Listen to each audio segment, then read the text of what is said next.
Hi, I wanted to do a quick video of how to use this beautiful universal. It's actually a single clone machine. It is a straight stitch machine. So first we do obviously our visual of its condition. None of the vintage machines will be perfect, obviously, but it is in very good shape for its age. Oh, let me tighten that actually. I do take everything off when I'm cleaning my machine, so I always double check that everything is nice and tight once it is. Okay, there we go. All right. So our bobbin winder, we've been replaced. The tire, the belt is brand new. I put a stretch belt on it. So this is our reverse, and this regulates our stitch length also. You can lock it in place. So here is our condition. It really is a really nice machine. The scuffs, even the bed of it is really beautiful. And what I do with these is I actually put a thin layer of shellac after I clean them up when I get them, so that helps protect the decals. Say war injuries from these machines. So that way you don't have to worry so much about, sliding the fabric across and destroying what's left of these decals. Okay, so this is your regulator for your teeth.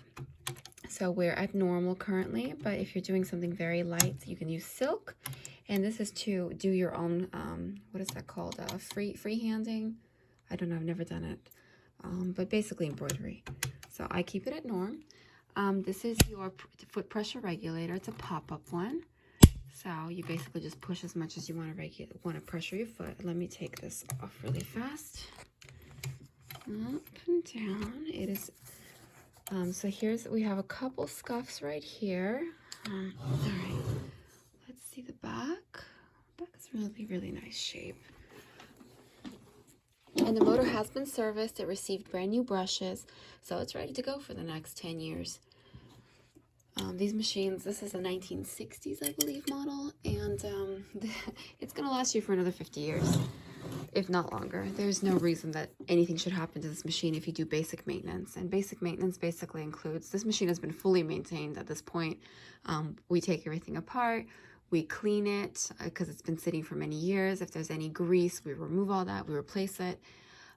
So now, as long as you maintain it and periodically use it, you would put a drop of oil in each of these holes, and you would use sewing machine oil. You will have a hole right here also, hole right here for the hand wheel to move nicely.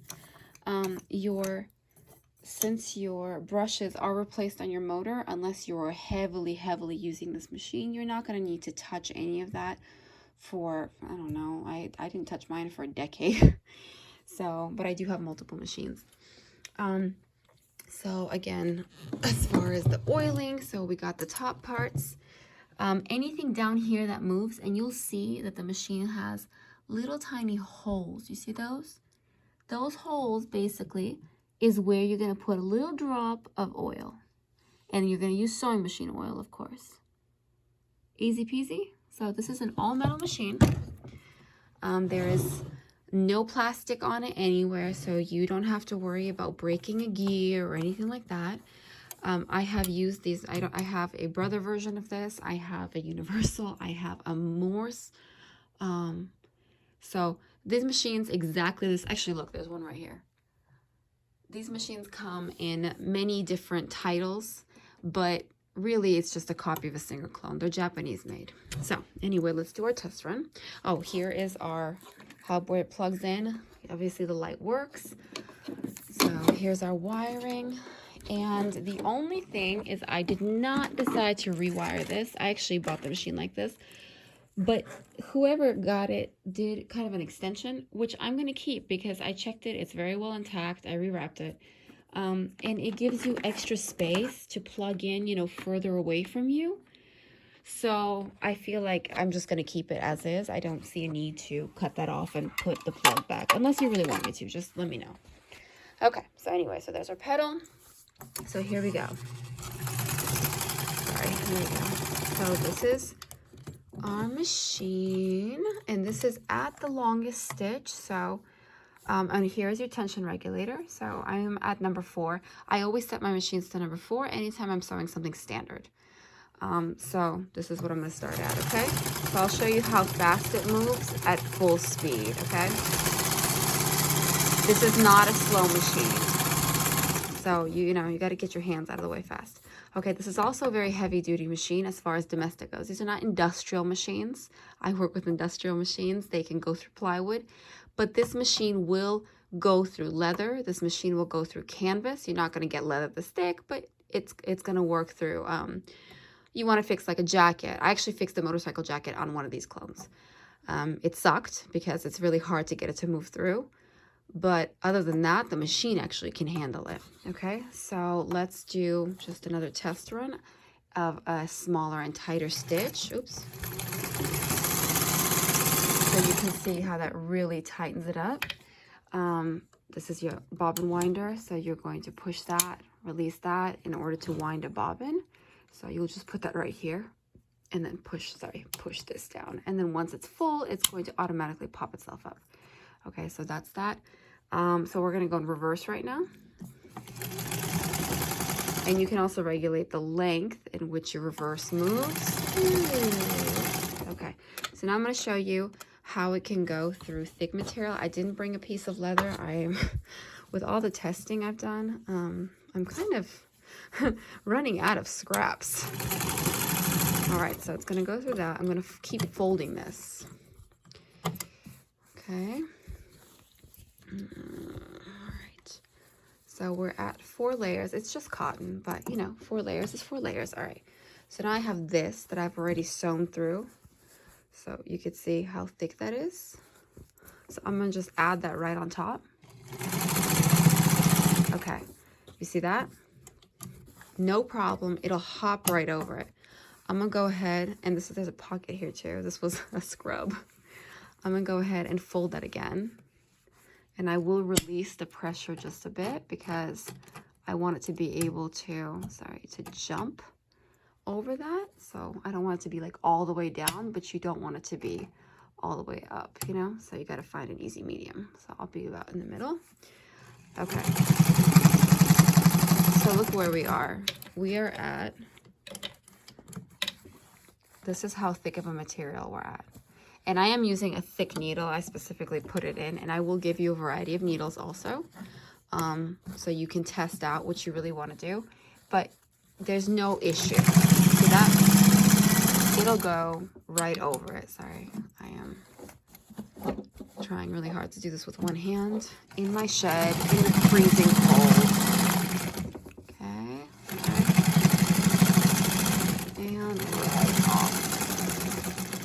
Actually, what a lot of people don't know, this is funny. When you're coming off of a machine, specifically vintage machines, I've never been able to successfully do this with my plastic home machine. I don't even own one anymore. But when you're coming off, you don't, like, people stop and then they do the lift and all that stuff. You don't have to do that. Actually, the machine will actually create a chain as long as you don't let it stitch in one place for too long. Like if you move it. You see that? So you can just cut this.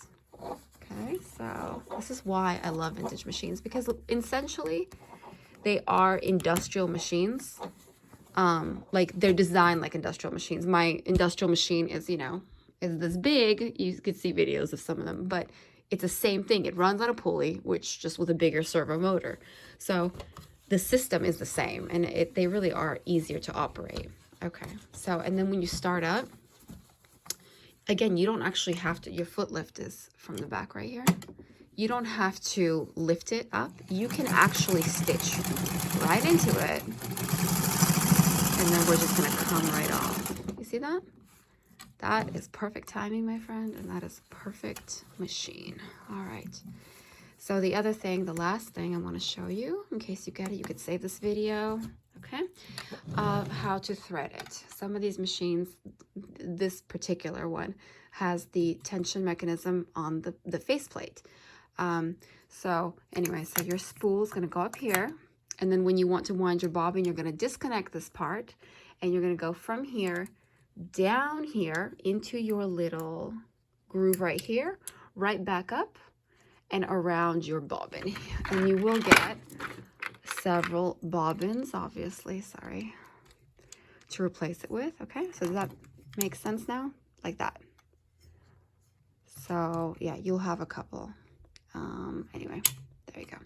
Okay, so we're going from here into this groove. So in case you forget, you know, when you get this thing.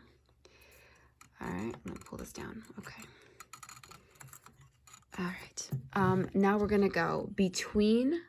Oh, and you want to keep your foot up, by the way, when you are threading a machine, because it's going to release the pressure on the discs so that it's easier for you to get it in. So you're gonna go between these two little discs, all the way around, and right in between this little spring. You can actually, spring is open-ended, so you can actually just hook it under the spring. Just make sure you're not wrapping it around the spring. This is a mistake that people make. They kind of hook it the wrong way, and then it becomes like wrapped around the spring, and then it's not going to move. And it also can break the spring, so don't do that. So just make sure it just goes directly from, all the way from here, in between your discs, and it has to sit in between the discs. So it's like you're flossing it. Get it in there. And then right through this little hole, okay? And then right up into your take-up lever. So right here, see? Your little take-up arm into this hole, then down right here, down through this little loop, and into your needle. All right, so your needle is, this is how you put your needle in.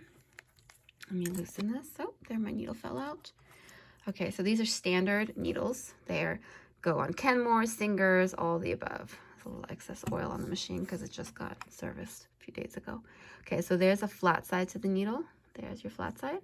So the flat side is going to go right up against the wall. So when you slide it in, you can't really make a mistake because there's only one flat area. So if you try to twist it, it's not going to work. Okay, so sorry, with one hand. And then make sure it's all the way up. And once you tighten it, it'll straighten itself out. You see that? And if you're confused if it's all the way up, you can actually see the top of the needle right in that little groove. You'll see it when you get it. And there's a stopper, okay? So, and then you thread the needle from left to right. Left to right. So let me do that one-handed. All right. Left to right. Get in there. There you are. Okay. There it is. Okay. If you have any questions, you know where to find me. I think that my Etsy store is V and Romel. If not, then it's RimelandVie. But it's one of those. And thank you so much for watching.